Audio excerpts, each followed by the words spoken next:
Мутриба ҳастам. Донишҷӯи курси 3 факултети ҳисобдорӣ ва омори Донишгоҳи давлатии молия ва иқтисоди Тоҷикистон. Ҳамзамон иштирокчии Олимпиадаи ҷумҳуриявӣ аз фанни сиёсатшиносӣ ҳастам. Бо дастгирии устод Ҳабибов Сиёвуш дар ин олимпиада иштирок карда соҳиби ҷойи дуюм гардидам. Дар озмуни мазкур зиёда аз 40 донишгоҳҳо иштирок карданд, ки дар байни онҳо ман сазовори ҷойи дуюм гаштам. Рақобат дар олимпиада дар сатҳи олӣ гузашт. Барои тайёрӣ дар озмун китобҳои зиёди соҳавиро аз бар намудем, савол-ҷавоб ва машқҳои зиёд намудем ва дар назди худ мақсад гузоштам, ки дар сатҳи ҷумҳуриявӣ номи донишгоҳро баланд бардорам.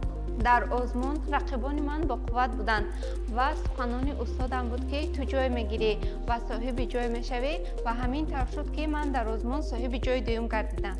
Пеш аз оғози озмун ба падарам гуфтам, ки ман озмун дорам ва падарам ба ман дуо дод ва ҳамин дуои неки падарам буд, ки ман соҳиби ҷойи дуюм гардидам. Сипоси худро ба падарам мерасонам, ки дар ин озмун маро дастгирӣ намуданд. Дар донишгоҳ шароити хуб муҳайё гардидааст. Китобхонаи илмӣ аст, ки мо аз он озодона истифода мебарем.